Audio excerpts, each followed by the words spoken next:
السلام علیکم اسٹوڈنٹس، کیا حال ہیں سب کے؟ امید ہے آپ سب ٹھیک ہوں گے۔ جیسا کہ اسٹوڈنٹس آپ جانتے ہیں، فرسٹ لیکچر میں ہم نے جملہ اور اس کی ڈیفینیشن جو ہے اس کی پڑھی تھی ود ایگزامپل کے ساتھ۔ آپ کو آئی ہوپ آپ کو سمجھ آ چکی ہوگی۔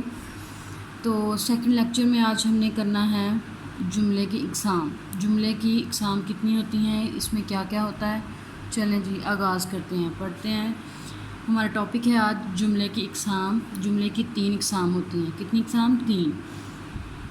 پہلی اس کی ہے قسم مثبت جملہ، منفی جملہ، سوالیہ جملہ۔ مثبت جملہ وہ ہوتا ہے، 3 اس کی اقسام ہوتی ہیں، مثبت، منفی، سوالیہ۔ 3 پہلی جو اس کی مثبت جملہ ہے، اس کے اندر ہے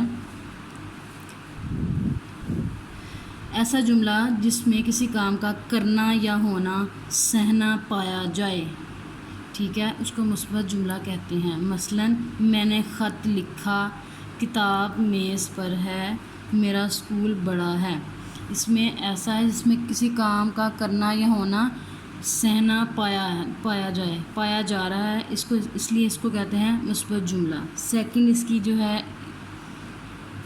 قسم وہ ہے منفی جملہ۔ ایسا جملہ جس میں کسی کام کا کرنا یا ہونا سہنا نہ پایا جائے۔ منفی کہتے ہیں نہ والی چیز کو، نہ، انکار کو نہ پایا جائے، اسے کہتے ہیں منفی جملہ۔ مثلاً میں نے خط نہیں لکھا، نہیں یہاں پہ کیا ہوگا؟ منفی ہوگا۔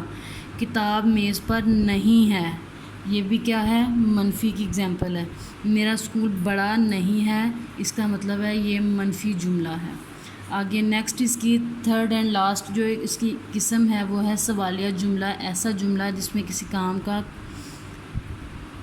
کا کرنا یا ہونا، اس کے بارے میں جو ہے وہ اس کا سوال پوچھا جائے، اس کو سوالیہ جملہ کہتے ہیں۔ کیا میں نے خط لکھا، اس کا مطلب یہ ہے کہ یہ سوال کیا جا رہا ہے، یہ سوالیہ جملہ ہے۔ کیا کتاب میز پر ہے، کسی سے پوچھا جا رہا ہے، کویسچن کیا جا رہا ہے، یہ ہوتا ہے سوالیہ جملہ۔ کیا میرا اسکول بڑا ہے؟ تو یہ ہے ہمارا لیکچر آج کا۔ اس میں ہم نے پڑھا ہے جملے کی اقسام۔ جملے کی 3 اقسام ہوتی ہیں، مثبت جملہ، منفی جملہ، سوالیہ جملہ۔ مثبت میں جو ہے وہ پازیٹیوٹی کے بارے میں بتایا جاتا ہے، کہ منفی میں انکار کے بارے میں، منفی کے بارے میں نا انکار کے بارے میں، نا کے بارے میں۔ تھرڈ ہے سوالیہ، جس میں سوال کے بارے میں پوچھا جاتا ہے۔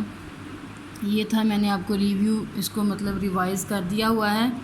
تو اسٹوڈنٹس آپ نے جو ہے اس کو اچھے سے یاد کرنا ہے۔ اس کی پہلے آپ نے اچھے سے ڈیفینیشن یاد کرنی ہے، اس کے بعد آپ نے اس کی اقسام یاد کرنی ہے، تو پھر ہی آپ کو اس کو اچھے سے سمجھ آئے گی۔ ٹھیک ہے اسٹوڈنٹس، اپنا خیال رکھیے گا اور اس کو اچھے سے ریوائز کیجیے گا۔